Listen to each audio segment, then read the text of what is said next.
Hello， 大家好，歡迎嚟到 channel， 我係 Annie。咁今集咧會同大家分享乜嘢咧？咁如果大家咧係有睇我之前嘅片嘅話咧，都會咧睇到我咧係有介紹咧沙巴呢一度咧有3間嘅私家醫院噶嘛，係咪？咁咧所以今日咧就會同大家分享下2部分嘅。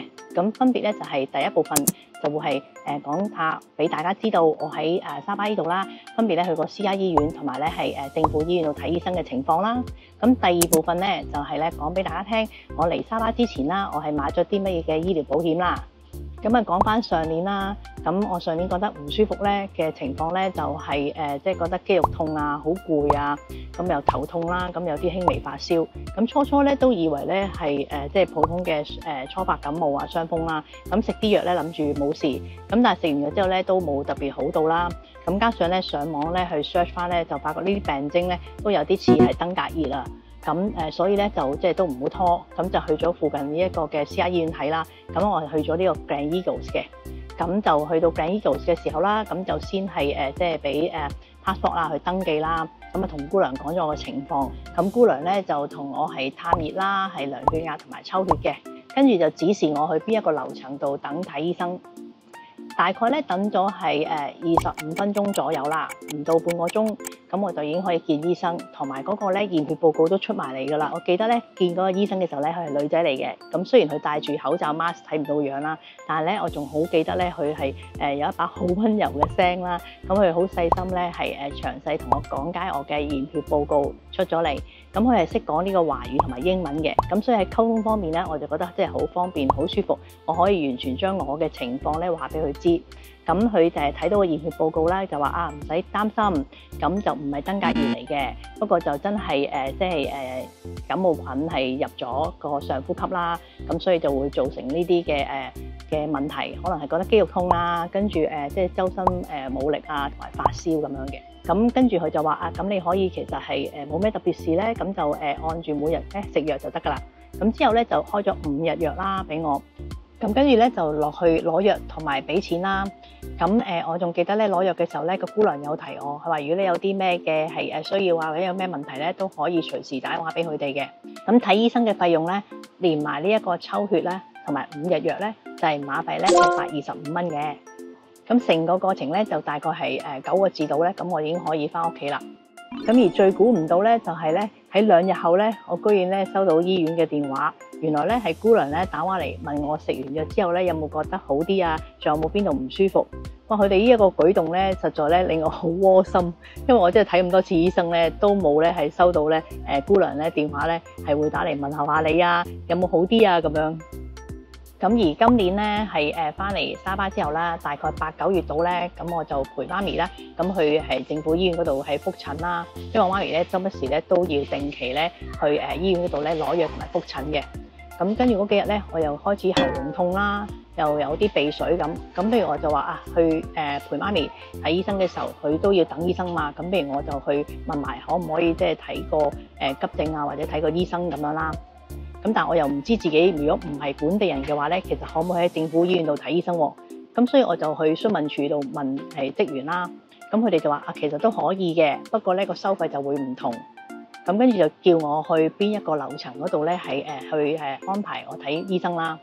咁我留意到呢度咧個政府醫院咧，其實同香港啦或者好多大部分嘅國家都係一樣噶啦。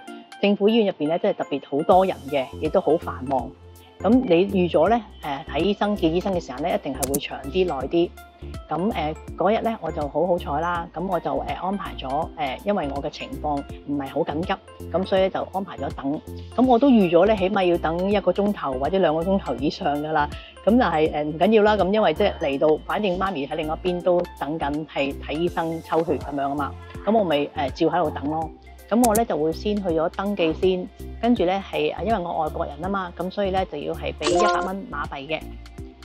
咁跟住咧就姑娘咧就照樣幫我去探熱啦，係啦，量血壓啊等等。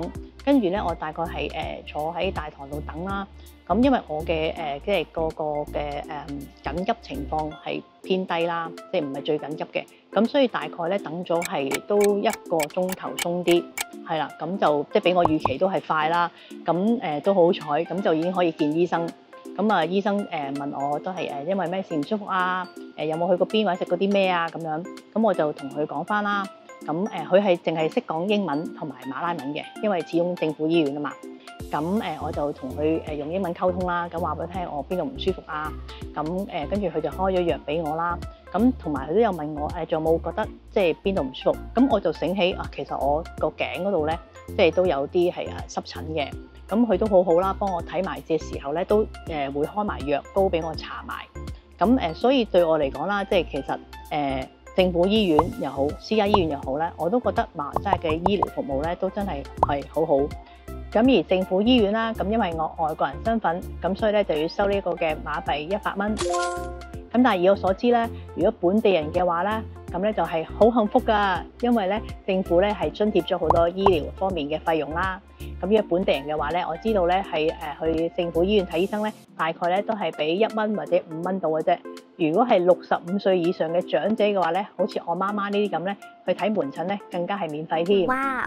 咁我都體驗過係啦，呢度2間嘅醫院啦，分別係私家醫院同埋政府醫院啦。咁我發覺呢度咧係大部分嘅人咧都係真係好 nice、好友善，特別係當咧你好唔舒服嘅時候啦，咁咧但係仍然見到佢哋咁有禮貌啦、咁細心去同你講解咧，真係好俾到我咧好舒服同埋咧好被尊重嘅感覺啊！好多人都會講私家醫院梗係好啦，不論環境啦、設備啦，都一定係好啦，因為咧係俾錢買 service 噶嘛。係啊，講得啱啊！咁所以咧一份咧全面咧係足夠嘅醫療保險咧就好緊要啦。咁我哋而家咧就嚟到第2部分，去同大家分享下究竟我嚟沙巴之前咧買咗一份嘅咩嘅醫療保險啦。咁喺睇呢條片之前咧，記得撳訂閱，撳埋隔離嘅鐘仔喎。咁我每出新嘅片，你哋就會收到通知㗎啦。多謝支持。咁喺同大家咧分享咧，我係買咗啲咩嘅醫療產品之前啦，都想咧簡單咧去分享下我自己一啲個人嘅睇法嘅。咁喺決定咧移居嚟馬來西亞之前啦，咁我自己都會去諗嚟到呢個新地方會遇到啲咩問題啊？咁喺生活上面嘅開支係點啊？等等。咁老實講，咁嚟到呢個馬來西亞啦，咁其實樓係已經買咗啦嘛。咁最大嘅開支就係供樓啦，咁都係已經即係處理咗。咁之後個半退休嘅生活，其實食幾多、着幾多都係一個有限嘅數。反而我會諗，如果隨住年紀越嚟越大，咁如果真係咧係即係患咗一啲嘅係即係嚴重疾病啊，或者係一啲意外要去入院嘅時候咧，呢一個使費咧先至會使得你好多錢，真係可以去使盡你嘅積蓄。咁所以我就有見及此咧，我就諗都係要買翻份即係醫療保險，同埋嗰份嘅醫療計劃咧要補埋東南亞地方馬來西亞呢個地方先得喎，咁樣。咁所以咧我咧就係喺香港啦，咁搜羅咗好多唔同嘅保險公司，睇佢哋嘅醫療產品啦。咁我最終咧就決定係買一份咧叫高端醫療計劃。咁我揀咗咧就係富衛 FWD 呢間公司嘅。咁咧我就係揀咗呢一份啦，係啦。咁呢份咧係屬於高端嘅醫療計劃嚟嘅。咁咧佢個名咧叫做專為你啦，就係 V-Prime。咁我點樣揀佢咧？或者講下俾大家聽咩叫做係高端醫療產品啦。咁其實高端醫療咧就係近呢幾年先有嘅。咁佢咧最大嘅分別咧，同一啲係舊式嘅醫療住院 plan 咧，就係舊時一啲嘅係醫療住院 plan。如果你哋有買到，你哋會知道啦。就係佢咪會分每一個項目咧都有一個嘅限額噶嘛？即係例如係你住房費啊，跟住手術室費啊、麻醉師費啊、雜費啊、醫生巡房費等等。咁但係呢一個咧高端醫療計劃咧，就係佢係一個大數，就係包晒㗎啦，即係入邊唔會再細拆每一個項目係啦嘅上限。咁如果我當時咧係買嘅時候啦，咁我都買咗幾年啊嘛。咁我買嘅時候咧，佢嗰個最高嘅上限額咧就係800萬，係每年800萬港幣。咁佢咧就係嗰個嘅成份單啦，嗰個嘅上限咧就係4500萬嘅。不過最近咧我都收到保險公司通知啦，咁佢 upgrade 咗我，咁咧嗰個嘅每年啦，嗰個上限額咧就係1250萬。咁而咧係終身冇上限嘅。咁所以我哋都咧reconfirm 咗我嘅 agent 啦。咁我話佢同我講，而家新客戶咧就咧係買嘅話咧，就係呢一個嘅每年上限咧就係1100萬。咁咧就係亦都係終身冇上限嘅，即係話你成份單每年最高以我為例咧，就係港幣1250萬啦。咁所以咧對我呢啲咧即係唔想煩啊，同埋會容易唔記得咧，究竟我邊一個項目咧要賠幾多啊？會唔會補唔到啊？對我嚟講，一個大數我記住就已經搞掂嘅話咧，咁對我嚟講就好方便啦。咁如果以我自己啦，咁我而家已經 upgrade 到去1250萬嘛，每年啊嘛。咁你諗下，其實如無意外應該都唔會用到呢個數啦，係啦。咁同埋咧，再者咧，佢嘅好處當然就係會補埋呢個馬來西亞嘅地區啦。咁佢有個墊底費嘅。咁咩叫墊底費咧？就話當你入住醫院，即係入院啦，你要索償嘅時候啦。咁如果你係先墊咗你自己底費，例如佢有4個級別嘅，咁一個就係完全唔需要俾墊底費啦。即係0蚊，跟住咧就16,000蚊港幣、25,000蚊港幣同埋5萬蚊港幣嘅。咁假設啦，我入住呢個醫院嘅時候，咁係用咗係10萬蚊。咁如果我係最初我投保嘅時候啦，咁我已經定咗我嗰個嘅墊底費，即係我自己願意先俾5萬蚊咁講。咁即係我自己先俾咗5萬蚊，咁我10萬蚊入邊咪減5萬蚊自己俾咗先咯。咁餘下嗰5萬蚊咧，保險公司咧就係賠翻俾我嘅。咁當然啦，你會話啦，哇！咁我要俾5萬蚊，咁我做乜買份醫療保險啊？係嘅，咁所以你可以揀咧，係按你自己需要啦，揀0蚊墊底費或者16,000蚊嘅。咁當然你嘅墊底費係越低嘅話咧，咁個保費相對咧就會越高嘅，即係越貴啦。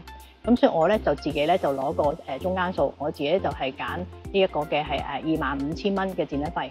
咁呢啲嘅資料咧，其實都可以去翻佢嘅即係官方網站啦。咁你只需要咧輸入翻自己嘅個人資料啦，跟住佢已經即刻咧可以喺電腦度睇到咧報到價俾你聽㗎啦。咁同埋我揀呢份單嘅好處啦，咁就係我見到佢咧係一啲嘅除咗住院嘅費用會索償包括埋之外啦，例如係癌症治療之後啦，咁都後邊有好多 follow up 啦，一啲嘅治療後嘅跟進㗎嘛。同埋呢一個嘅腎臟息透，呢啲都係比較咧係貴啲嘅即係門診費用嚟嘅。咁佢呢份單咧都會補埋咯。咁同埋我揀呢份單啦，咁佢嘅保障咧就係保到100歲嘅。咁亦都唔會因為咧我係有索償記錄或者係即係索償得多，咁佢就加我保費，咁都唔會嘅。咁講多少少咧關於墊底費嗰度啦。咁係打個比喻，如果我今次入院係用咗20萬咁講嘅。咁我揀嗰個墊底費咧係揀係5萬蚊，咁即係話咧我20萬入邊咧要自己先出咗5萬蚊先，咁餘下嗰15萬咧就會由保險公司咧係賠翻俾我嘅。咁佢呢度咧都有一個咧係即係 no claims discount 啦，即係冇索償嘅折扣，就話如果你連續咧2年咧都冇索償過嘅話咧，咁之後嗰年嘅保費咧就會有9折。咁另外咧，佢除咗係保呢一個東南亞國家馬來西亞之後咧，其實好多地方國家我都見到保嘅。咁佢除咗美國之外啦，就係唔保嘅啫。咁都方便咧，我即係會成日中意去旅行啦，去唔同地方玩嘅時候咧，我都唔使話再額外咧買多份醫療保險，我只需要咧可能係買一份嘅旅遊保險就已經得啦。咁佢呢一份咧高端醫療嘅產品啦，就係一份獨立保單，即係話我唔使一定要係即係買多份人壽或者係連埋人壽一齊買，咁就唔需要嘅。咁另外咧，我有問我 agent 啦，咁如果我真係要入院嘅時候啦，咁我可唔可以揀係住即係2等房啊，或者頭等房等等啦？咁佢就話咧喺香港咧，我咧呢份單咧就可以係住2等房嘅。咁但係如果咧過到嚟馬來西亞之後啦，咁咧係可以咧係 upgrade 咧去單人房嘅，即係一個人一間房係有埋即係套廁入邊嗰種。咁我咧都會將我買咗呢份單啦嘅係名啊資料啊擺翻咧喺我呢條片嘅資訊欄入邊啦。咁你哋可以 click 入去睇，亦都可以直接咧連結埋咧佢哋嘅官方網站。咁你可以自己咧喺網上邊咧做一個簡單嘅報價，等你自己知道你要交幾多錢嘅保費啦。